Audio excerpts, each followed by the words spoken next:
So we're going to jump into some history.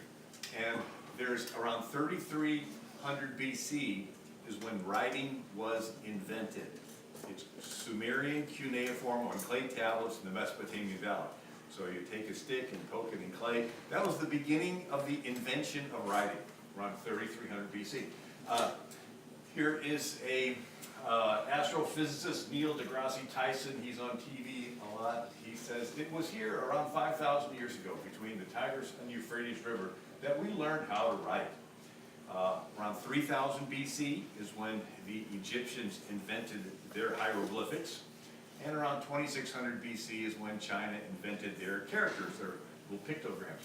But if you round it out, it's 3,000 or 4,000 BC, and we're living around 2000 AD. So that's around 5,000 or 6,000 years of records, of human beings actually writing down human records. And if you think of it, here's Franklin Roosevelt. He said 5,000 years of recorded history have proven that mankind has always believed in God in spite of the many abortive attempts to exile God. So from FDR's let's put this over here so I can stand closer to it. He's mentioned in that number of 5,000. And then another quote from Richard Overy, who wrote The Times Complete History of the World. He said, no date appears before the start of human civilizations around 5,500 years ago and the beginning of a written or pictorial history. So he's using the number of 5,500. Daniel Webster, Secretary of State, said miracles do not cluster, and what has happened once in 6,000 years may not happen again. Hold on to the Constitution, for if the American Constitution should fail, there will be anarchy throughout the world. So again, he's mentioned the term 6,000. And James Wilson signed the Declaration and the Constitution. It was put on the Supreme Court by George Washington, pretty smart. He said, after a period of 6,000 years since creation, the United States exhibit to the world the first instance of a nation assembling voluntarily and deciding that system of government under which they should live. So he's mentioning the number of 6,000, and something unique happened here in America. And so if you round it out, 6,000 years is not that long. It's only 60 people living 100 years each, back to back. And how many of you have met someone who's lived 100 years or close to it, right? And so we're talking just 60, 100-year span lives. Well, it's a 6,000 year quest to rule the world. So now that we've established there's around 6,000 years of records, what do the records show? Well, they show that power keeps wanting to concentrate into the hands of one person. And we have the Bible story of Nimrod, Tower of Babel. Josephus, a Jewish commentator, said Nimrod wanted to build the tower so high that if God destroyed the world again with a flood, he could survive on top. So it sort of had this defiant, in-your-face attitude toward God. And of course, God comes down, confuses the languages, and the people scatter. So we see the first illustration in history of concentrated power defiant against God and separated power in the hands of the people. Right? And so everybody hold up a fist in one hand and say concentrated power, concentrated power. Then your fingers apart with the other say separated power, separated power. Then back to the fist, concentrated power. That's world history. For most of world history, power is in the hands of the kings, pharaohs, Caesars, kaisers, sultans. Very rarely do people get a chance to rule themselves without a king. But in times of crises, people will surrender their freedoms, and the rubber band snaps back.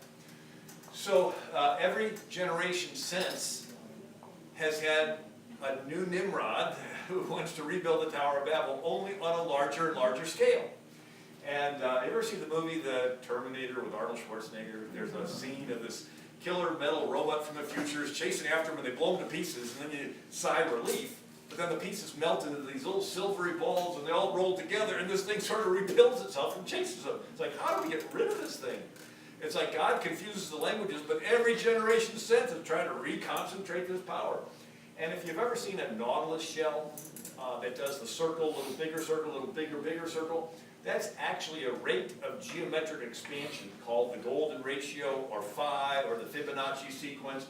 And so if you track historically these empires, they go from small to bigger to bigger to biggest, right? So we had Tower of Babel, then you have Gilgamesh, king of Uruk, around 2500 BC. and he builds a wall around the city. That was his big invention, right? And then you have Sargon of Achaia, around 2250 BC, conquers a bunch of these walled cities and has the first empire from the Persian Gulf to the Mediterranean.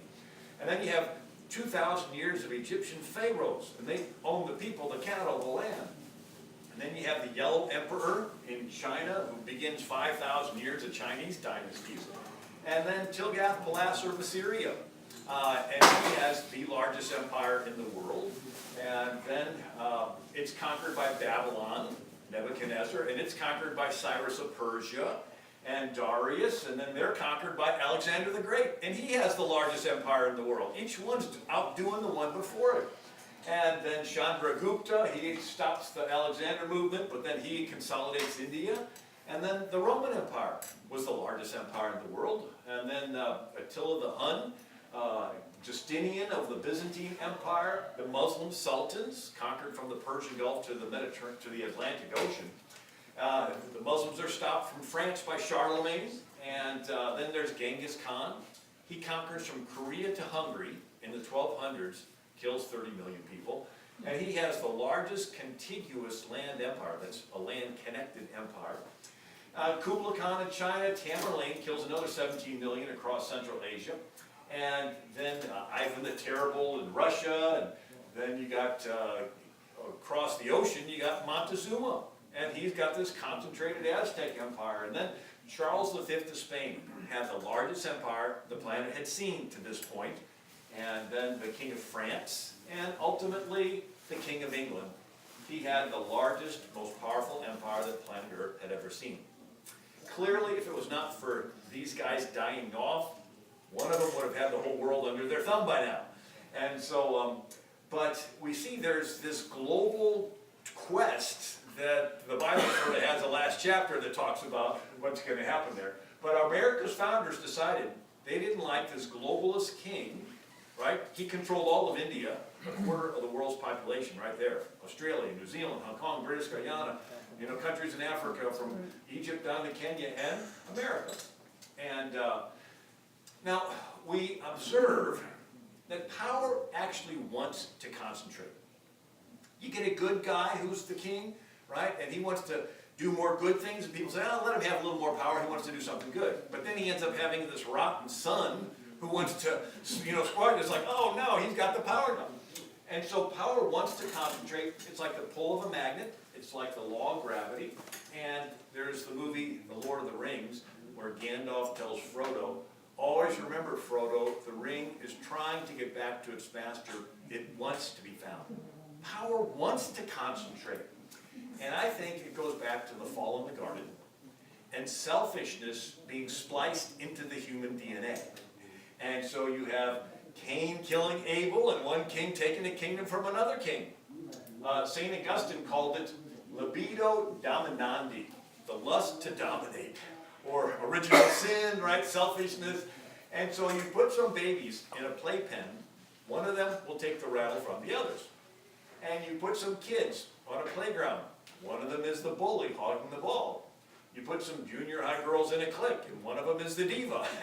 You put some natives in the woods, one of them is the Indian chief, and you put them in an inner city, and one of them is the gang leader.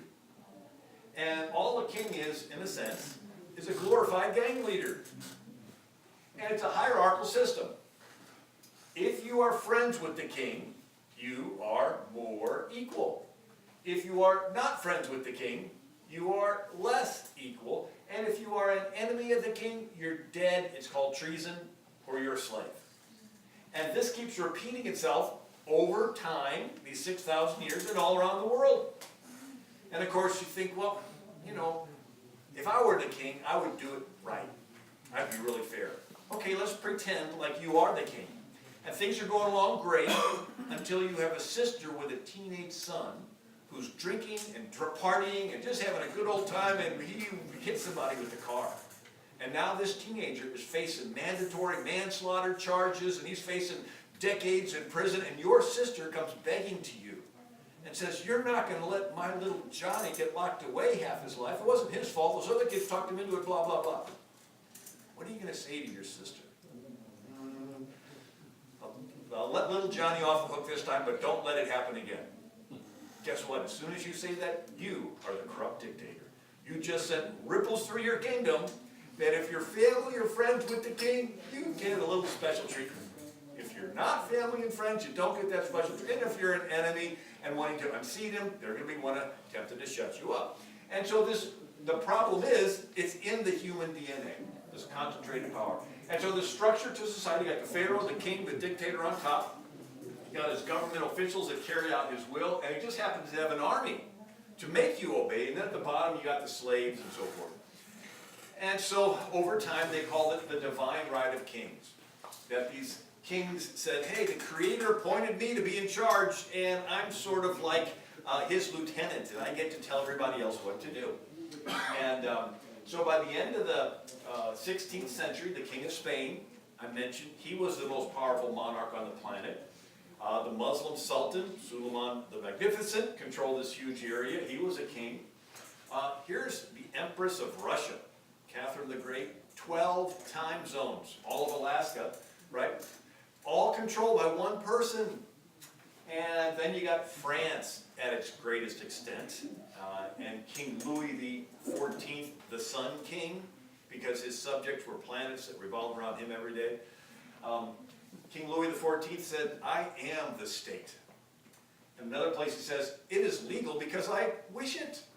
Oh, well, that's easy. The law is nothing more than the king's wishes. And he just happens to have this big, powerful army to make you obey. And then the King of England, James I, said, kings are God's lieutenants upon earth, sit upon God's throne. Kings are the king is the overlord of the whole land, master over every person, having power over the life and death of everyone. So we see these kings just keep getting bigger and bigger. People say, well, we don't have kings today. Well, yeah, we do. There's the Saudi king. All right, these Muslim countries have kings. And when you think of it, communism is nothing more than monarchy. Communism is monarchy? Yeah, think of it. Every communist country has a dictator. Stalin, Pol Pot, Ho Chi Minh, Castro, Mao, Kim Jong-un in North Korea. You know the name of the country is the Democratic People's Republic of North Korea? Yeah. It's not democratic.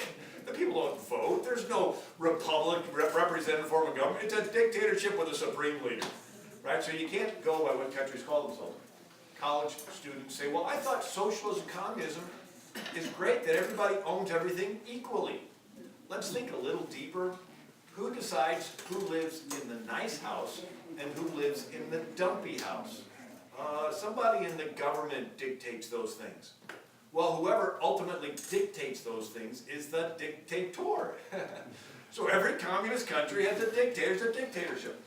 And so we go through this history and we see this pattern that these kingdoms just keep getting bigger and bigger, and clearly there's a global goal in mind. And I feel like it's been on track, and hopefully we've had a hiccup in the last election, but this is still lurking under the surface in human nature. So here's the British Empire at its greatest extent. And it took centuries before America was given this opportunity to break away from the emperor, and our founders decided to flip it and make the people the king. And I'm going to get into that. So let's trace some lines through history and see what ingredients came up with America. So in the 6th and 7th century, you've got Islam. And the Muslims conquered Egypt. They conquered Yemen, which used to be a Jewish kingdom. They conquered Egypt, which was Christian, evangelized by Mark, that wrote the Gospel, Matthew, Mark, Luke, and John. The Muslims conquered Syria, which was completely Christian, evangelized by the Apostle Paul.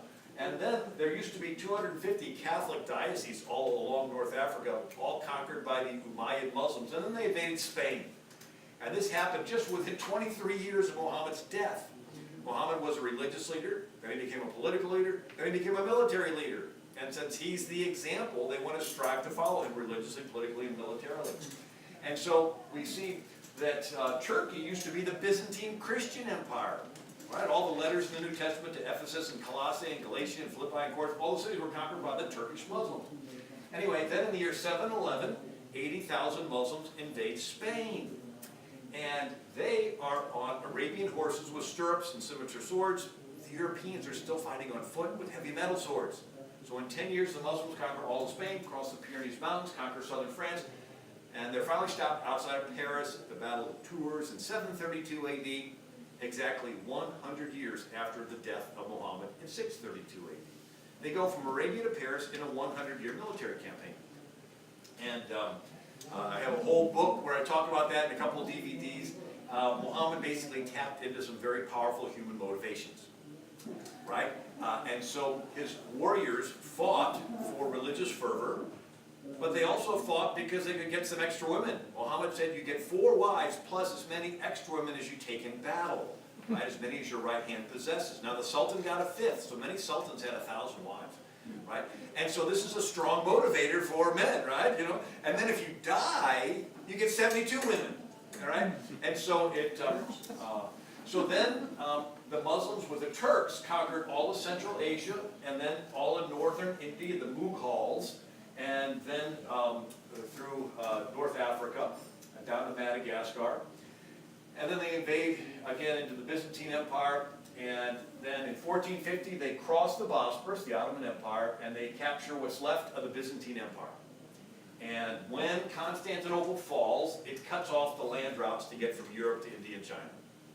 People forget, Europe knew that China was over there, and India. Remember Marco Polo? 1271, he goes from Venice, Italy, to China. And he works for Kublai Khan, the grandson of Genghis Khan. And he brings back to Europe spaghetti noodles, gunpowder, thread from worms. Talk about burning rocks, coal. Talks about the Chinese inventing the thread from worms, silk. The Chinese invented the piñata, the Pony Express, the compass, the wheelbarrow, and paper currency. You have paper currency in your wallet? China invented that. And Marco Polo talked about how you could buy all this stuff with a piece of paper. Unfortunately, Kublai Khan printed too much of it, and it caused the empire to sort of get bankrupt. And anyway, but they traded.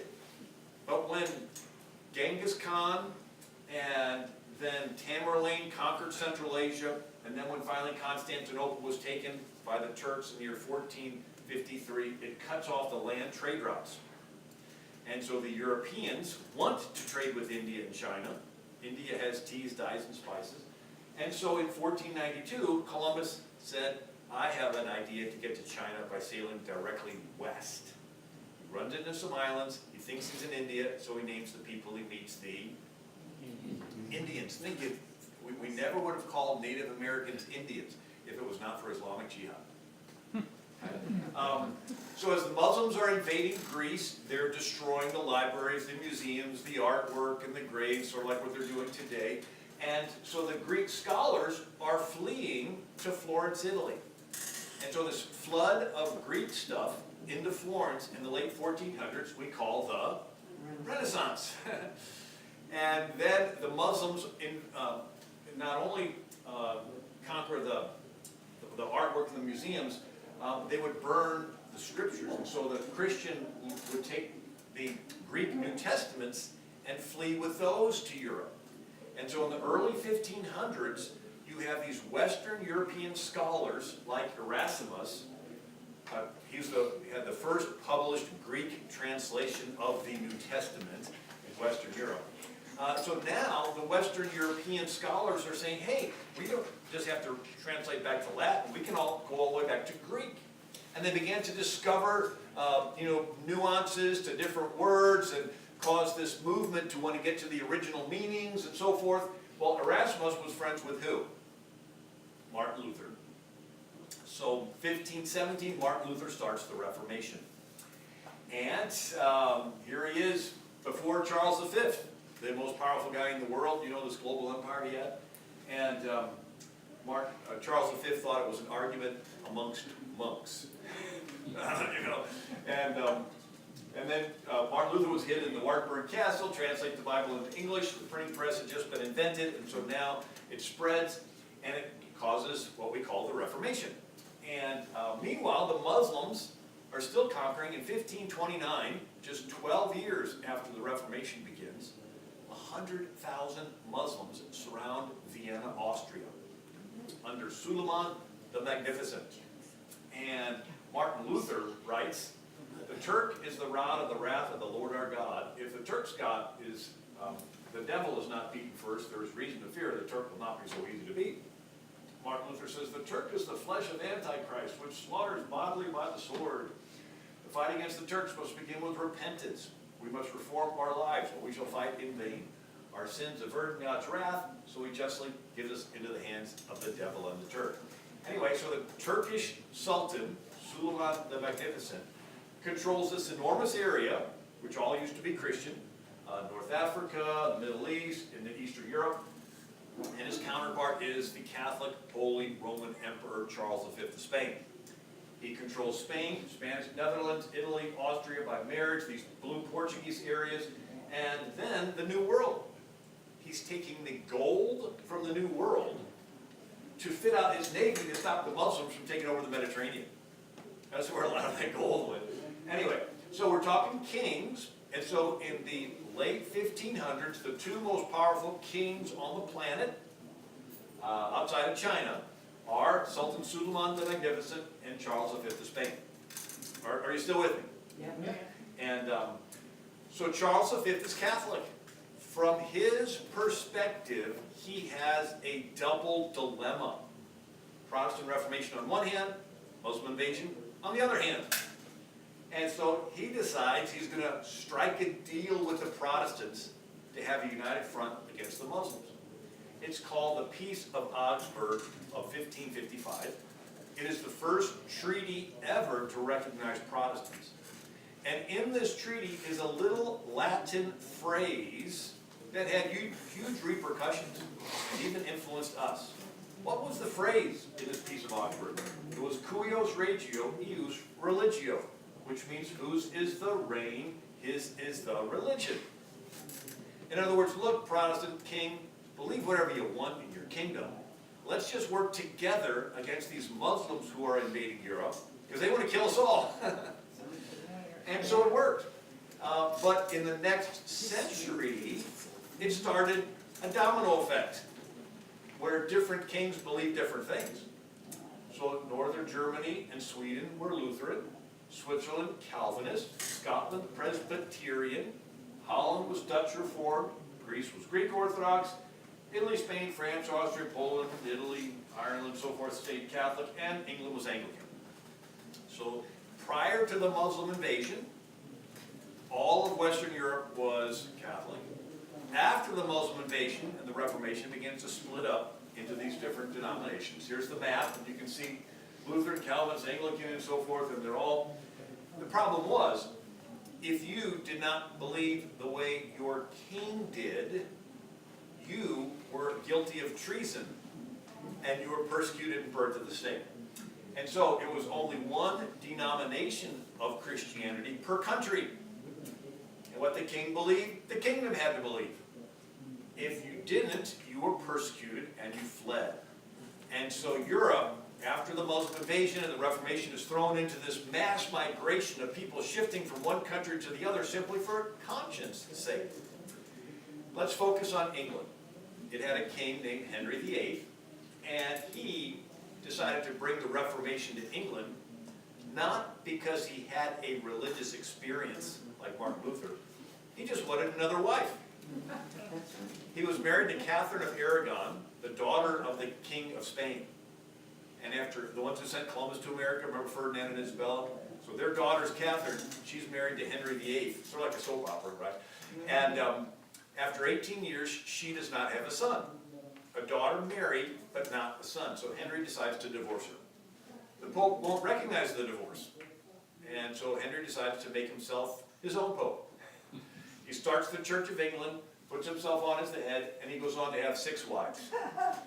And their fates were divorced, beheaded, died, divorced, beheaded, survived. So Henry VIII was not a really nice guy to be married to. Anyway, it's interesting because just 3 years earlier, Henry VIII had William Tyndale burned at the stake for what? For translating the Bible into English. And William Tyndale's last words were, "Lord, open the King of England's eyes." And so 3 years later is when Henry decides he wants another wife. Anne Boleyn refuses to be a mistress, and so it necessitates him starting the Anglican Church. And his advisors suggested to him, if he really wants to go through with breaking from Rome, he should stop using the Latin Bible. Get himself an English Bible. Right? These German princes got the translation of the Bible in German, and that helped them to break away with their own kingdoms. You need an English Bible. So Henry VIII says, great, go get me one.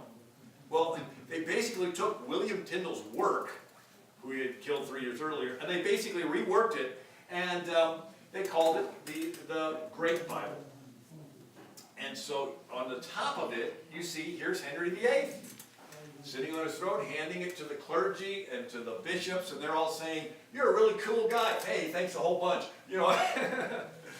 And so Henry says, this will guarantee that we're going to split from Rome, because the people are going to read the Bible in English. So he spreads it all around the country. Every church has their own copy, right? Now it's chained to the pulpit, and you would actually rent time to read it and so forth in many of the different places. But the people could read it. Well, something happened. When people began to read the Bible, they began to compare what's in it to what the king's doing, right? Beheading and divorcing and all this kind of stuff. And so a movement started that wanted to purify the Church of England. And so they were nicknamed the Puritans. And so now we have the king. He's the head, right? So this is James the First. And so the king is the head. The Puritans are trying to purify the church. The king doesn't like that, so he persecutes them. And there's another group that says it's beyond hope. We're trying to purify. We're just going to separate ourselves. And they would meet in secret in barns and basements. And they call themselves separatists. We call them pilgrims. And so we're beginning to see how it's going to end up in America. So, yes, it's great. The people could read the Bible in their own language. But the king didn't like this because they were coming up with all kinds of different separatist groups, and they were trying to criticize him. So he decided that everyone had to believe exactly as he did. And so he passes what's called the Act of Uniformity. And they have the Book of Common Prayer. Everybody's got to pray the prayers the way the king says to pray them, right? And so it's this control of the government over the church. And if you didn't follow the Act of Uniformity, you were accused of treason. You were drug into the Star Chamber. And this was in the Tower of London. It's a room that had stars on the ceiling. And they would twist your arm, and they would beat you, and you couldn't have any defense or any lawyers. It was just you and them accusing you. And if you didn't recant or whatever they told you to do, they would cut off your ear or cut your nose in half or brand you on the face as a heretic with SL, seditious libel. And they called it the sign of Laud because the Anglican Archbishop was William Laud and so forth. Anyway, they put him in a pillory and they'd do corporal punishment. Meanwhile, the Muslims are still conquering. And so you have the largest battle on the Mediterranean, is the Battle of Lepanto in 1571. 230 Muslim ships, powered by 15,000 Christian slaves under the deck like Ben-Hur rowing, right? And then 200 of the Holy League, and led by Don John of Austria, who was the son of the King of Spain. Well, the Holy League wins, and they have this opportunity. They could free up, matter of fact, out of the 230 Muslim ships, all of them were sunk except for 30. Sunk or captured. And so this was like a total win for the Holy League. And Spain basically decimated the Ottoman Navy. And they could have said, let's go for it, and they could have freed up the whole rest of the Mediterranean.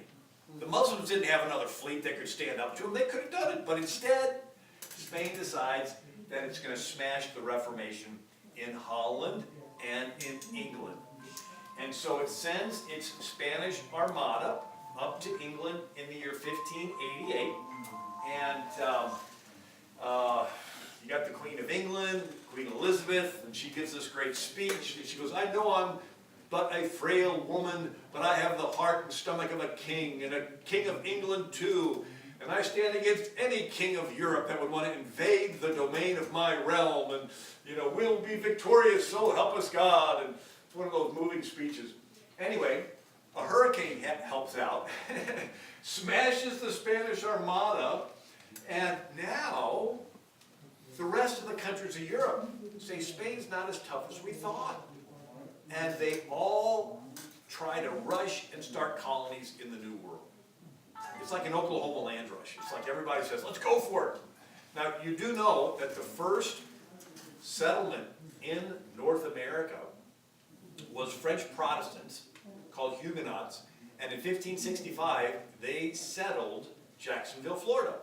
It was called Fort Caroline, and they were going really good for about 3 years until Spain found out about it. And Spain sent their navy, and they killed the men and took the women away, and then the Spanish founded St. Augustine, Florida. So, none of the other countries wanted to start a settlement in the New World because they were afraid that Spain would do the same thing over again. But when the Spanish Armada was sunk in this hurricane, the rest of the countries of Europe said, they're not as tough as we thought, let's go for it. And so you begin to see this mad rush of countries settling the New World. Now, had Spain won, there would have been no Anglicans because England would have been brought back under the Catholic Church. There would have been no Puritans wanting to purify the Anglicans. There would have been no Pilgrim separatists wanting to separate. And they would have not founded a New England, and they would have eventually not had a United States. North America would simply have been an extension of New Spain or Mexico. And anyway, so the different countries, you got Sweden founded New Sweden, which turned into Delaware, New Jersey, and part of Philadelphia. The Dutch founded New Amsterdam, which eventually became New York. You had the Connecticut was founded by Congregationalist Christians, and then you had New France, of course, was Canada, and I'll get into it all. But Virginia was the first English colony, permanent English colony in the New World, named after the Virgin Queen Elizabeth. And anyway, now, so in 1607 is when Virginia started, but in 1607 is when the Pilgrims fled England to Holland. And Holland, the Dutch had this global merchant empire all the way from Japan and Goa, India, and Jakarta, and all those, Singapore, all that were Dutch colonies. And so the Pilgrims are in the Dutch, Netherlands, Holland for about 12 years. And then they finally, Spain threatens to invade Holland again, so they flee. And they're going to go to Jamestown. So they leave Holland, and they go to England, catch a boat, then they set sail for Jamestown. The boat leaks, and they got to go back and recaulk it. The boat leaks again, they got to go back and recaulk it. Then they decide the boat's no good, so they have to switch to the Mayflower, a smaller boat. They're killing time, eating through their food. So now they're sailing in November. It's winter and stormy in the North Atlantic. They're confined to this little between deck, 102 of them. It's only 4 feet high, no windows, and they're in there for 66 days. How would you like that? Right? I mean, it wasn't like first-class accommodations on a cruise. I mean, they were like really packed. The whole thing was tossing back and forth. One young guy goes topside. John Howland was his name. Just as a sweeping wave, a freezing wave swept the deck, knocks him overboard, they drag him back in. And he ends up having a bunch of kids, once he comes to the New World. And, so they land, and they find out that they're 500 miles off course. The captain tries going south, but the area of Cape Cod that they go down, see how it's light? That's sand. And so they have these shoals with shifting sand, and ships get wrecked. Matter of fact, 3,000 wrecks, they call it a graveyard of ships, happen along this. And so the Pilgrim captain is almost caught on these shoals and almost sinks the boat. He backs out, goes back to Cape Cod, and says, everybody off the boat. We're not sailing anymore, and you're going to have to start your little colony here. And so these Pilgrims say, wait a second, we have a problem. There's no king-appointed person on our boat to take charge. who's going to be in charge of our little group? We were going to go to Jamestown, submit to the king's government. There's no king-appointed person. What are we going to do? Well, a little background. There were 3 types of colonies. Company colonies, like the Virginia Company. It had stockholders and they wanted to return. The British East India Company, right, had bylaws the king approved. It was actually a pretty good deal for the king. He didn't have to spend a cent. He would give them a monopoly, and he would get a percentage of what came in. Right? Sort of like what they did with the privateers, you know, Queen Elizabeth, Sir Francis Drake. You know, you rob some boats, and, you know, if you got to unload your gold somewhere, you can unload it here at an English port, but I get a portion of it. So the king doesn't have to give anything, but he gets a percentage back. And but the second type is a royal crown colony. So when Virginia went bankrupt, they threw it in the king's lap, so the company ain't working anymore, and so the king has to send over a royal crown governor. Third is a proprietary colony, where the king gives the whole thing to a friend. Like William Penn got all of Pennsylvania, and Lord Baltimore got all of Maryland. Well, guess what? The Pilgrims didn't have any of these. They were just some people on a boat that were going to go to Jamestown. So they do something unique. They give themselves the authority to start a government. And it was a little polarity change in the womb of this little boat, from a top-down form of government to a bottom-up form of government, right? And let's read what they wrote, the Mayflower Compact. We, in the presence of God, covenant ourselves together to form a civil body politic, to enact just and equal laws as shall be thought most meet or necessary, unto which we promise all due submission. Simple, revolutionary. This was the people giving themselves the authority to start a government, agreeing to make laws, agreeing to submit to the laws, and they could do the whole thing without a king, without a top-down. And so again, it's the beginning of a polarity change. It's the difference between a dead pyramid, top-down rule, to a living tree, where every root and every little capillary root is drawing in nutrients to keep this thing alive. Every citizen participates in making this bottom-up form of government work. And so where did the Pilgrims get this idea that they could rule themselves without a king?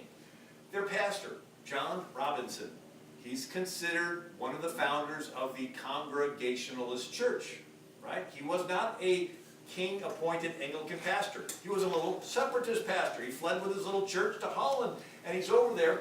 And so it's this form of government that says, look, when you got tough decisions, everybody fast and pray and vote.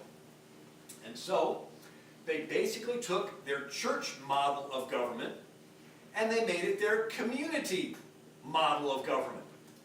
Right? Can you see that connection? And this painting, by the way, with an open Bible, hangs in our U.S. Capitol Rotunda in Washington, D.C.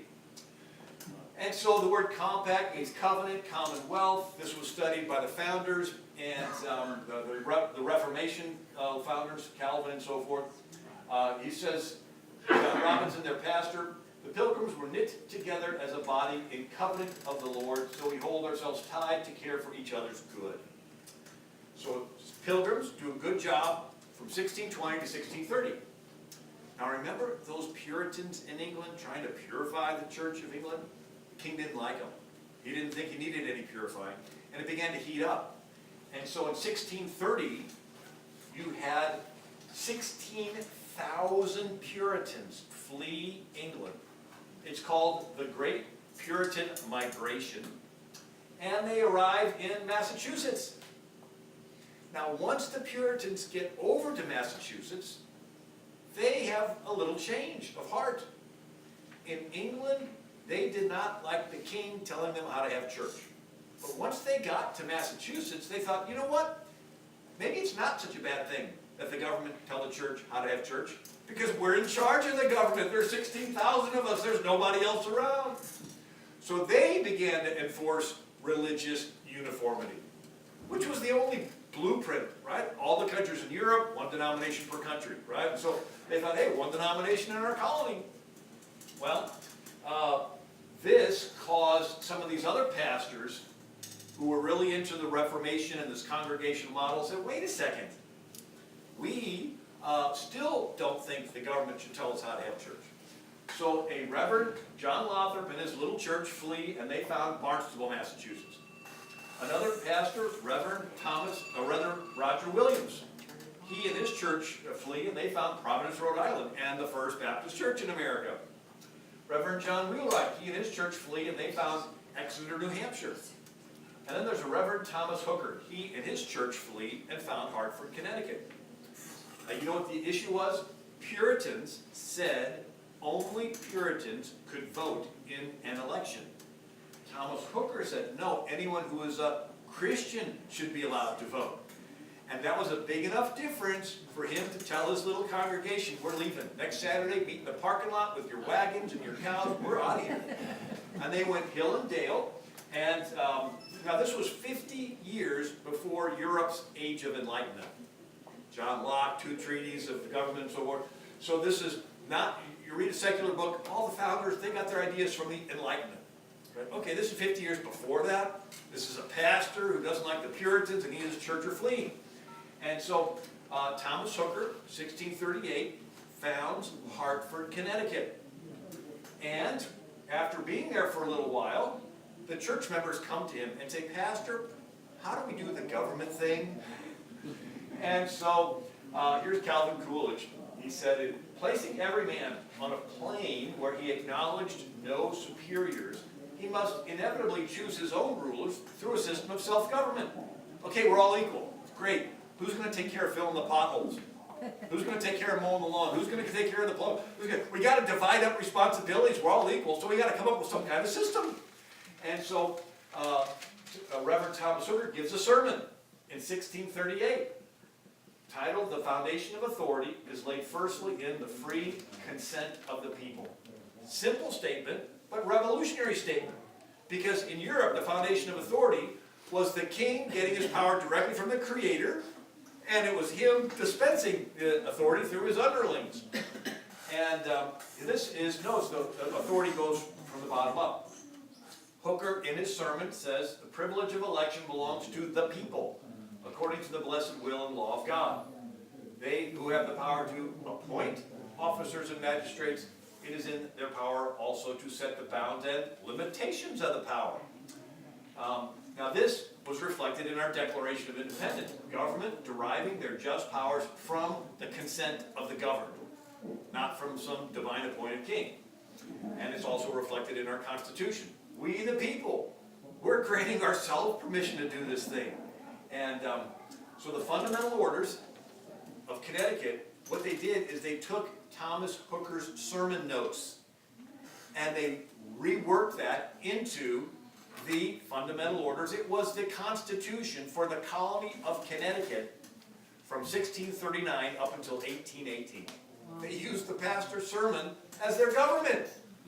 And historian John Fisk called it the first written constitution in history, blueprint for the other New England colonies. So that's why Connecticut's called the Constitution State. They have it on their license plate. And here's a plaque in England. It says, Thomas Hooker, founder of the state of Connecticut, father of American democracy. Did you know that over there they think that this pastor is the father of American democracy? Here's another plaque in England. Thomas Hooker, Puritan clergyman, reputed father of American democracy. And here is a statue of Thomas Hooker holding a Bible, and this stands at the capital of the state of Connecticut in Hartford. At the base of the statue, it says, leading his people through the wilderness, he founded Hartford, June 1636. On this site, he preached the sermon, which inspired the Fundamental Orders. It was the first written constitution that created a government. Here's another plaque in Hartford. Thomas Hooker preached his famous sermon, the foundation of authority is laid in the free consent of the people. And then near the site, they went ahead and passed the Fundamental Orders of Connecticut. What do the Fundamental Orders say? Where a people are gathered together, the Word of God requires that to maintain peace, there should be an orderly and decent government established according to God. The people can join ourselves to be as one public state or commonwealth. Sounds like the Mayflower. We covenant ourselves together to form a civil body politic. We can join ourselves to be as one public state or commonwealth, to preserve the liberty and purity of the gospel of our Lord Jesus, which we now profess. And I like this line. The governor shall administer justice according to the laws here established, and for want thereof, according to the rule of the Word of God. In other words, if there's something that we don't have a law on, just follow the Bible. So this was the government in Connecticut. Another plaque in Hartford, it says, Thomas Hooker's congregation established the form of government upon which the present Constitution of the United States is modeled. Imagine that. And so in New England, instead of separation of church and state, it was the pastors and their churches that created the state. How could you tell this pastor, don't get involved in politics, when it is the pastor's sermon that's their constitution? How church members don't get involved in politics when all there is in the community are the church members, right? So in New England, they were doing an experiment. Again, the whole world is ruled by Muslim sultans, Chinese emperors, czars of Russia, kings of Spain, and this little greenhouse experiment of New England. These pastors realized that the kingdom of God could never be forced from the top down. They were fleeing from Europe, where kings were burning people at the stake for not believing the way they did. And they saw in the scriptures that Jesus never forced anyone to follow him. And if you read the context, this one story, he multiplies loaves and fishes, and has a crowd following him for a free lunch. And he says some things he knows will be difficult for them to understand. Unless you eat my body, drink my blood, you have no part in me, I'm the bread of life that came out. And some of them said, this is too difficult, we can't swallow this, and they leave. Jesus turns to Peter and says, you want to go too? In other words, in a sense, Jesus was saying something to shake away those that were following him for the wrong reasons, for the free lunch. This is different than Muhammad, who said, whoever leaves, whoever changes his Islamic religion, kill him, right? And they call it the riddle laws, the apostasy laws. So, these pastors in New England realized that Jesus never forced anybody to believe in him, so we can't. And so what these kings in Europe are doing is not the way it's supposed to be done. But if the kingdom cannot be forced from the top down, how's it ever going to happen? They thought if the majority of the people held godly values and elected representatives with their values, then laws would be passed reflecting the values. And the values of the kingdom could come voluntarily from the bottom up, not forcibly from the top down. And so this was the change in the model, right? Instead of it being the creator gives the power to the king and he's God's lieutenant and he dispenses it to the people, instead the creator gives the power and the rights directly to each individual person. And then we together choose who we want to be our leaders. And they're reflecting our will, right? So Calvin Coolidge writes this. Does that make sense? So this is, if you were to like to have one slide that would capture a whole lot of what I'm talking about, this is it. So Calvin Coolidge says the principles which went into the Declaration of Independence are found in the sermons of the early colonial clergy. They preached equality because they believed in the fatherhood of God, brotherhood of man, in order that they might have freedom to express these thoughts and opportunities to put them into action. Whole congregations with their pastors migrated to the colonies. And so the next question is, okay, these pastors and their churches are forming communities, Hartford, Providence, Rhode Island, and so forth. What are these pastors studying? What are they preaching? Well, believe it or not, they did look back to the English Constitution, Magna Carta, tying the king's hands. They did look to the Roman Republic until Julius Caesar found a way to usurp power, make himself a dictator. They did look to the Athenian democracy until Alexander the Great's dad, Philip of Macedon, found out that he could bribe citizens of Athens with money under the table and they would betray their city, which they did. But they eventually looked back to ancient Israel. That's right, ancient Israel. And so you say, Bill, do you have any proof that the founders of our country looked to ancient Israel? Here's one. The U.S. Constitution was written, but it needed to be ratified by 9 states. Right? 13 colonies, they had 9. They had 8. New Hampshire was in line to be the 9th, but it was having a deadlock at its ratifying convention. So Harvard President Samuel Langdon shows up in New Hampshire, gives an address titled The Republic of the Israelites, an example to the American states. Instead of the 12 tribes of Israel, we may substitute the 13 states of the American Union and see this application plainly. After his address, they vote, they ratify it, the U.S. Constitution goes into effect, because they're the 9th state to do so. So what was this Republic of the Israelites? Well, around 1400 BC, Israel comes out of Egypt. And who controlled everything in Egypt? The Pharaoh. Who controlled everything in the Promised Land? Well, King Og of Bashan and all these different kings. And so Israel comes out, and for 400 years, Israel does not have a king. They're ruled by something called the law. And Israel is the first nation in 6,000 years of recorded history that ruled itself without a king. They go from 400 years of slavery, they're illiterate, and they come out and boom, they get downloaded this complete package system. And so Israel, the law said everyone's equal. There's no respect of persons in judgment. Rich or poor, everyone's the same. Male, female, made in the image of the Creator. Even the stranger amongst you is under the same law that you're under. There's no royal family to butter up next to. Right? Everyone you see is equal to you. There's no, king that you want to try to become his friend. Israel, worshiping the true God, never felt compelled to force anyone to worship him. Right? If somebody wanted to convert, they could, but they weren't out there trying to force the people amongst them to convert. And they didn't get an army to go around the world to subvert all these countries and make them all worship Yahweh, So it was a beginning of tolerance. Israel was the first nation with private land ownership. So wherever there's a king, you never really own the land. It's always conditional of you staying on the nice side of the king. You cross the king, he will take away the land and kill you. But in Israel, the land was permanently titled to each family. If they got in a pinch and sold it, every 50 years, it reverted back to that family. This prevented a dictator from gathering up all the land and putting the people back into slavery. Now, if you own land, you can accumulate stuff. The Bible called that being blessed. Karl Marx called it being a capitalist. You got capital, you got stuff, you worked hard and saved it. And so it was the promised land because the people actually got to own their own land. Israel had no police. Everyone was taught the law. Everyone helped enforce the law. We have a little bit of that left over with traffic laws, right? Somebody's driving the wrong way, crossing the yellow lines. What's that going to happen? People are going to honk their horns and say, get in here, Or maybe a mom is watching a bunch of neighborhood kids, and she has no problem correcting somebody else's kid, right? Well, Israel, everybody participated in correcting everybody else. It was a self-enforcing type of system, so they had no police. Israel had no standing army. So wherever you have a king, he has an army to enforce his will.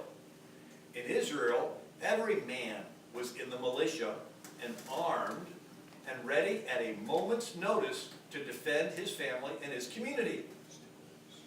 And Israel had no prisons. So remember in Egypt, Joseph was wasting away in prison for 3 years. Well, in Israel, when a crime was committed, the elders of the city got together and they had the trial right then and there. And of course there was a city of refuge you could run to await a trial. Israel had a bureaucracy-free welfare system. So in Egypt, people were selling their souls to the Pharaoh for a handout. In Israel, when people harvested their field, they left the gleanings for the poor people to pick through. Right? Like Ruth, remember the story? And so the poor were taken care of without some political leader collecting everything and doling it back out to those who could help stay in power. And so it was a citizen-dependent system. Israel had a system of honesty. God hates unjust weights and measures. This became a basis for commerce. And Israel got to choose their own leaders, a bottom-up form of government within the tribes. And so Moses spake unto the children of Israel, how can I myself alone bear your burden? Take you wise men and understanding, and known among your tribes, and I'll make them rulers over you. This was an election process. Moses didn't go out among 3 million people and say, you're the leaders. No, he said, take you wise men, known among your tribes. You bring them to me and I'll recognize them. So anyone in Israel could be raised up into leadership. You got Gideon, who's a guy from a nobody family. Here's Deborah, becomes a national leader. Not because she's related to a king or a pharaoh. She knows the law. She's honest. She sits under a tree. Her reputation spreads. People from all across the country come. She hears their cases. She tells them what the law is as the judge. And she's a national leader for 40 years. Where else in the world could this happen? It's just her by herself. And so Harvard president Samuel Langdon says the Israelites may be considered as a pattern to the world in all ages of government on Republican principles. And he goes from abject slavery, a mere mob, to a well-regulated nation with laws far superior than to what any other nation could boast.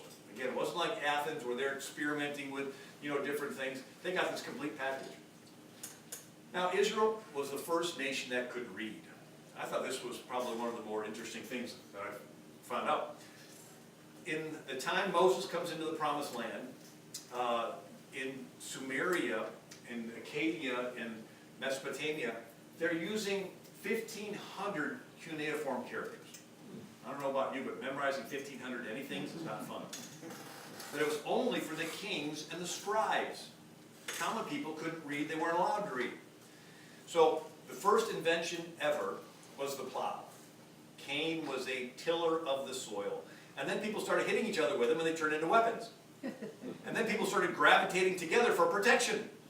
And when you get people together, somebody ends up being a little better at knowing how to fight than the rest. And you say, hey, you be our captain. And it's good. You end up surviving. But then this person has kids and grandkids and great-grandkids who claim to be an elite class.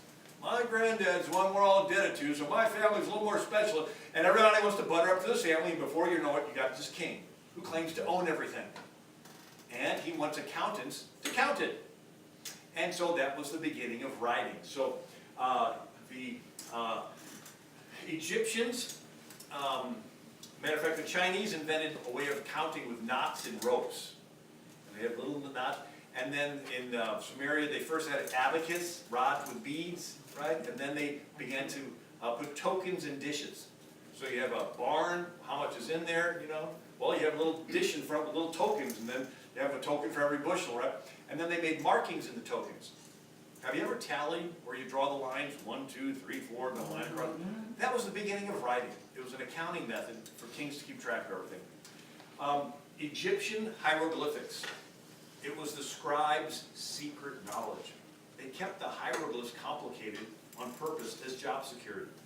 Only 1% of Egypt could read. It was just the pharaoh and just the upper class. It was sort of a secret communication amongst the deep state. And the common people were sort of kept in dark. And China had 10,000 characters, again, only for court records. And so if you want to control a mass of people, you want them to be ignorant. And sort of like prior to the Civil War, states in the South had laws making it a crime to teach slaves to read. So Frederick Douglass, the African-American advisor to Abraham Lincoln, he writes in his autobiography about growing up on a slave plantation. And the slave master's sister-in-law was teaching him the alphabet one day. Well, the master walks in the room and yells at him and says, "Don't you dare teach slaves to read. They'll grow discontent and run away. Start a rebellion or something." And so Frederick Douglass says, that was the first sermon that convinced me that I wanted to learn how to read. So if you want to have a small group of people control a large mass of people, you want the large mass to be uneducated, ignorant, maybe go through some Common Core type of system where they learn behavior modification rather than academic achievement or whatever. And so anthropologist Claude Levi-Strauss said ancient writing's main function was to facilitate the enslavement of other human beings. So when Moses comes down the mountain, he does not just have the law, he has the law in a 22-character alphabet. Not 1,500 characters, or 3,000 characters, or 10,000 characters, 22 characters. It's so easy to learn, kids could learn it. Israel had the first educated populace, where everybody in the country could read. And so we see the priests not only taught the law, they taught the people how to read the law for themselves. And so Harry S. Truman said, the fundamental basis of this nation's laws was given to Moses on the Mount. So we see Israel had a citizen-dependent system. Remember how we did this at the beginning? You got concentrated power on one side where you have a king, a dictator ruling through fear. You do what he says or you get your head chopped off. Right? The other side of the spectrum is no government, which would be anarchy. Right? Total government, no government. Well, it's anarchy unless the people have internal morals. It's like every citizen downloads a behavioral app on their iPhone. Right? So instead of a GPS telling you where to turn, it tells you how to act. Be nice to this person, forgive this person, And so the law, it was the Levite priest's job to help download the law into every new kid, right? And, but wait a second. Why would you follow an internal law? What would motivate you to deny yielding to a selfish temptation? Ancient Israel had the key ingredient. The God who is watching everyone, he wants you to be fair, and he's going to hold you accountable in the future. So you're about to steal, nobody's around, you know you can get away with it, and then you think, God's watching me, he wants me to be fair, he's going to hold me accountable. Maybe I should hesitate stealing. And it creates something in your head called a conscience. If everybody in the country believes this, you can maintain complete order, is reliant on each citizen having a conscience. And Margaret Thatcher says the Ten Commandments are the origin of personal liberty with personal responsibility. Every person has to take responsibility. Democrat candidate for president, William Jennings Bryan, said, a religion which teaches personal responsibility to God gives strength to morality. There is a powerful restraining influence in the belief that an all-seeing eye scrutinizes every thought and word and act of the individual. Reagan put it this way, without God there's no virtue because there's no prompting of the conscience. So, if you get rid of this God, all you have is internal rules. Why follow them? Some will out of habit or social acceptance. Others are going to say, forget this, and they're going to yield to their selfish side, and they're going to start robbing and stealing and smashing windows and setting buildings on fire and having lawless mobs in the street. And everybody's going to say, we need someone to come along with enough power to restore order. And someone will come in and go house to house and collect everybody's guns, and yeah, they'll restore order. But when the dust settles, you will have fundamentally transformed your country from the people ruling themselves back to a king. Right? Now, I don't have time to get into it all, but there's a bunch of philosophers, Machiavelli, Hegel, Karl Marx, Saul Alinsky, that says, hey, let's send agitators into countries to intentionally destabilize them and create crises and get rid of the morals, because then everybody will be more than willing to let. So 45 countries fell to communist dictators that way. They'd send in their agitators or agent provocateurs, create domestic crises, and so forth. Anyway, so what happened with ancient Israel? It worked as long as the priests taught it. Imagine, so every kid's born preloaded with selfishness. It's like every computer you buy is preloaded with a virus. And you have to immediately take the thing over to the Geek Squad desk and say, clean it up. And so every little kid is born preloaded with this virus of selfishness. And they would take him to the Levite priest and say, recode this kid. And the Levite would say, kid, you want to steal, don't steal. You want to lie, don't lie. You want to commit adultery, don't commit adultery. God's watching you, can hold you accountable. And so Israel's system worked as long as the priests taught it to every new generation. And when they stopped teaching it, what happened? Well, here you have Eli, the high priest, the main guy supposed to be teaching the law. His own sons are sleeping with women in the tent of meeting. He's not even teaching it to his own kids. And then you read the story in Judges of a Levite with a silver graven image, and he's in the house of a guy named Micah. And the tribe of Dan comes along and steals the graven image and says to this guy, hey, you can be a priest to our whole tribe, not just to one guy. And so the Levite goes with them with the silver graven image. And you're scratching your head thinking, isn't that one of the commandments? You're not supposed to have graven images. Shows the priests were no longer teaching the law. And then a terrible story of a Levite with a concubine. The law says the Levite is to marry a virgin of his own tribe. Here he is with the woman he's not even married to, shows he's not following the law.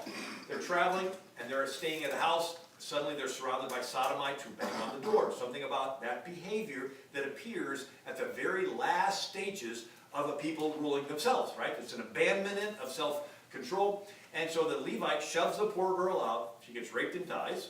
Next day, he chops her body in 12 pieces, sends it to the 12 tribes. They all come together, kill the sodomites. And by the time you're grossed out, you read this line.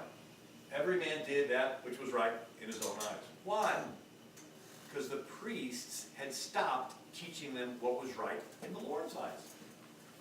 And so the whole system, the priests were not downloading the software, right? So the whole thing falls apart. And the people go to Samuel the prophet. And they say, this is not working anymore. We want to be like all the other countries. We want a king. Samuel cries, and the Lord tells Samuel, they did not reject you. They rejected me, that I should not reign over them. So God's preferred form of government for ancient Israel was to not have a king, and everybody be equal, everybody be taught the law, everybody have private property, everybody be blessed, and everybody be conscious that God's watching and wants to be very hold them accountable, right? And so Samuel says, okay, you want a king? I'll give you a king. You're going to take away your best land, give it to his favorites. He's going to take your sons, make them run before his chariots. Your daughters, he's going to make them be cooks. He's going to determine the fate of your lives. One God. People say, oh, we don't care, we want him anyway. And so they get King Saul. And now, there's a story of King Saul pouting that his son made a league with David. And he says, nobody cares about me. And Doeg the Edomite says, King, I care about you. I'm your friend. I saw David go to the city of Nob, and the priests there gave David some bread. And they gave him the sword of Goliath that was stored there. And Saul says, bring those priests to me. When they come, he turns to the men and says, kill them. The soldiers hesitate. Doeg the Edomite says, I'll kill them. Just go out there and kill all 70 of them. Right? What just happened? The soldiers had been operating under the old system, where every person is individually accountable to follow God's law. The law says you need 2 or more witnesses before you condemn somebody to death. There weren't 2 witnesses, there was just one guy, Doeg. And they're like, oh, we're still aware that God wants us to follow this old system, and Doeg says, King, I'll surrender my conscience to you. You tell me to kill, I'll kill. And so what happens is whenever you get a king, a dictator, he wants you to give up your deeply held religious convictions. When he blows the trumpets, he wants you to bow. Right? We saw not too long ago, a presidential candidate was speaking at a Saddleback church saying, marriage is sacred between a man and a woman. God's in the mix, and I'm not going to try to change it. No sooner does he get in, than on his heel he turns and says, we're going to push this gay marriage stuff, and if you don't totally change the moment I tell you to change, I'm going to send my Department of Justice in. They're going to sue you, sue your cake bakers, and so we're going to boycott your steak. We're going to, right? So he says, so what happens is, the kings want you to surrender your they want to get back in between you and God. They don't want each individual citizen accountable to God. They want to be the intermediary, right? Creator, king, people. Yale president Ezra Stiles says the secular welfare of God's ancient people depended on their virtue. So the secular depended on their virtue, their religion, their observance of that holy covenant which Israel entered into with God. So have you ever seen a crane? Your eyes are drawn to the high part. That's the success and prosperity of an individual, or a country, or a sports star, a football player, maybe a Hollywood actor or actress. But there's a little thing on the other side you don't notice, but it's really important. It's called a counterweight. And the counterweight is virtue. The more successful somebody is, the more they need private virtue, because if they don't, the whole thing falls over in a moment. The more successful and prosperous a country is, the more the population needs to have this private moral virtue, or the whole thing collapses. And so a Harvard president, Samuel Langdon, said, the only government which had a proper claim to a divine establishment was so far from including the idea of a king that it was a high crime for Israel to ask to be like the other nations. And when they were thus gratified, it was rather as a punishment. Right? I'll punish you with a king. So, we see these kingdoms, again, they go through bigger, over time, over these 6,000 years, until finally you got the King of England with the biggest and America decided we wanted to break away. If the British Empire was global, so King of England was like a globalist, like a George Soros type of thing. And so our founders took the power of a king and they separated it into 3 branches, separated it at federal to state level, and then tied up this federal Frankenstein with 10 handcuffs. We call it the first 10 amendments. All the Constitution is, in a sense, is a bunch of hurdles to prevent the rubber band from snapping back into the hands of a king. In other words, it separated the power to make it difficult to get things done. Yeah, it's frustrating sometimes, but thank God that it doesn't, the founders realized it could take a lifetime to build a mansion and one irresponsible match to burn the thing down in a day. It took 6,000 years for them to get this opportunity where the people could rule. Let's make it really hard to change. And so, in conclusion, who is the king in America? Well, signer of the Constitution, Gouverneur Morris, said, the magistrate is not the king, the people are the king. Chief Justice John Jay said, the people are the sovereign of this country. Abraham Lincoln said, the people of these United States are the rightful masters of both Congresses and courts. Signer of the Constitution, James Wilson, said, sovereignty resides in the people. They have not parted with it. I love this quote from Grover Cleveland. The sovereignty of 60 millions of free people is the working out of the divine right of man to govern himself. A manifestation of God's plan concerning the human race. We get to govern ourselves. Teddy Roosevelt said, in no other place and at no other time has the experiment of government of the people, by the people, for the people been tried on so vast a scale as here in our own country. So in America, the people are the king. Imagine you visiting a king, maybe going through the streets of Jerusalem and you're headed into the king's chamber and you're seeing crime and murder, rape and thievery and all kinds of terrible stuff. And you get into the king's chamber and he's all worried and he looks up at you and he says, did you see all that crime coming in here? I wish somebody'd fix it. You like reach over and tap him on the shoulder and say, excuse me, you're the king? This is your kingdom? I think you're the one accountable to God to fix this mess. That's like somebody in America watching TV, seeing all the terrible stuff going on, saying, I wish somebody would fix this mess. Hello, reach through the TV tube and tap you on the shoulder. You're the king. You're the one accountable to God to fix this mess. Well, I need somebody to tell me what to do. Since when does the king sit on his throne and say, can somebody tell me what I'm supposed to do here? Hey, butler, come here. What am I supposed to do? No, it's your job to get educated on the issues, pray and seek the Lord's will, and you tell your representatives what needs to happen. You're the king, right?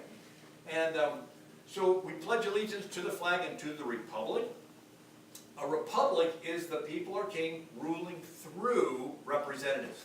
So the REP in republic is the same REP in representative, right? So a Republican form of government. A democracy is where every person has to personally be at the market every day to talk politics. So a democracy, a pure democracy, only ever worked on a city-wide level where everybody is there every day. Right? If you don't show up for a couple days, you're called an idiotus. An idiot. You don't know what's going on. In a republic, you take care of your family and your farm, and you have someone in your place that goes to the market every day and talks politics. They are your representative. Right? So, when we pledge allegiance to the flag and to the republic, we're basically pledging allegiance to us being in charge of ourselves. Right? Under God, we're pledging allegiance to the system where we get to be in charge of ourselves. It's not some king's crest that we're pledging to. So when someone protests the flag, what they're effectively saying is, I don't want to be the king anymore. I protest this system where I and the people get to rule ourselves. It's like, okay, the only alternative is somebody else is going to rule your life, you know? And James Wilson said, every citizen forms a part of the sovereign power he possesses a vote. Not to vote is to abdicate the throne. Some people say, oh, don't bother voting, just trust God. I love this quote from Connecticut Governor Jonathan Trumbull. He was the one British governor that stayed over and became an American governor. All the other ones, they got on boats and went back to England. Anyway, he writes to Washington to trust altogether to the justice of our cause without our utmost exertion would be tempting providence. So you do everything you can, and then you trust God. So now this is where I get into a little meddling here. So if the people are the king, who are the counselors to the king? Now in 379 AD, Theodosius was the Roman emperor, and he was a Christian. Right? So you got 3 centuries of Roman emperors persecuting Christians, and Constantine stops that in 313 AD, but now up to 379, so you have a Christian Roman emperor. He's going to church in Milan, Italy, and the pastor is Bishop Ambrose, St. Ambrose. Could you imagine being Ambrose and having the emperor in your church on Sunday? Guess what? That's exactly what we have in America. The Pew Forum, P-E-W, Pew Forum, says that 70% of Americans identify themselves as Christian. Now, 10 years ago, it was 90%, right? But it's gone down. But 70%, maybe 10 years ago it was 80%, 20 years ago it was 90%, because I started keeping track of all this. Anyway, so 70% is still a majority. They could turn any election anyway. So the people are the king, 70% of the people are Christian, right? It goes through here, all the different, ones. And so, since they're Christian, they're going to church. Which makes the pastors in America, in a sense, counselors to the king. Right? People are the king, 70% are Christian.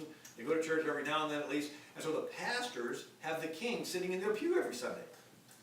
Now you have 2 types of pastors. One tells the king to go to sleep. Shirk his responsibility. Don't get involved. Be negligent. Be irresponsible. And another one tells the king to wake up. Have you ever seen the movie The Lord of the Rings? And there's a scene in there of this King Theoden. And he has a spell cast on him. And he's got gray hair and gray eyes, and he's all decrepit on his throne. And he has 2 counselors in this scene.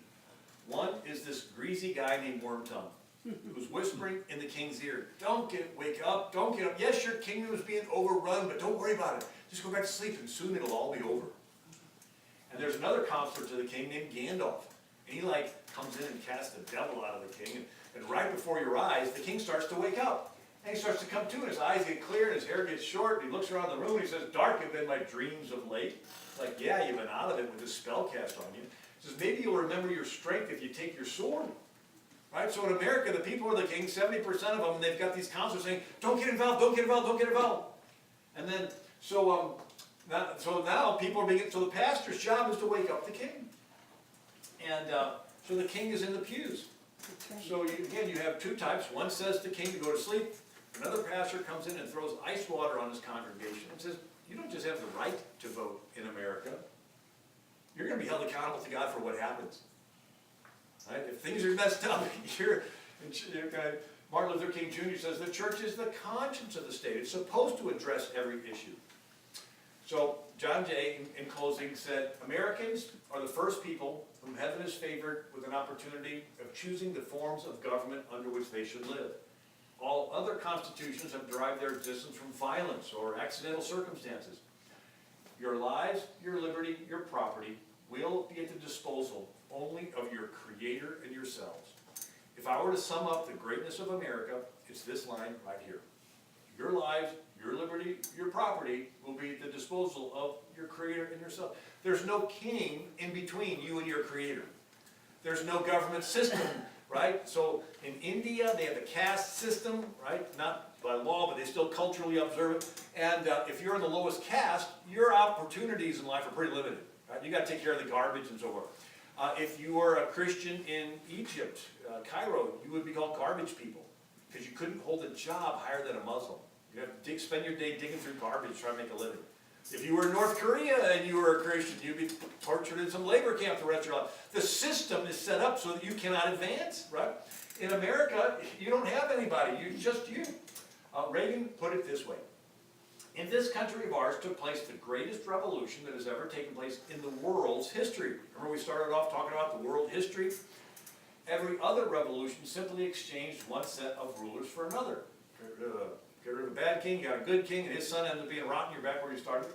He says, here, for the first time in all the thousands of years of man's relation to man, right, 6,000 years, The Founding Fathers established the idea that you and I had within ourselves the God-given right and ability to determine our own destiny. It's not some king determining it for us. Ralph Waldo Emerson, a poet, says, America appears like a last effort of divine providence in behalf of the human race. That's true. So, anyway, time to crisis, people turn to Christ. Time to crisis, leaders are raised up. And so one of the stories we love best is when there's hopeless crisis situations and God raises up little nobodies with faith and courage to do big things. Sometimes we're overwhelmed, thinking, oh, how can we do anything about it? God loves to use little bitty seeds, little bitty things that you do to turn things around. Anyway, here's my website, AmericanMinute.com, and I send out a daily email that you're free to sign up to. But I hope you enjoyed this. Did you get anything out of this?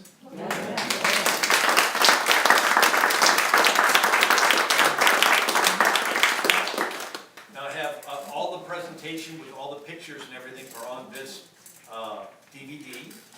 And it's an hour-long presentation. And then I also have a book by the same title, and think of one of those boxes underneath, and on the card still. And so I wanted to make sure you knew where you could get it. And then, anyway, I'll go ahead and turn it back over to Jared. Thank you, Jared.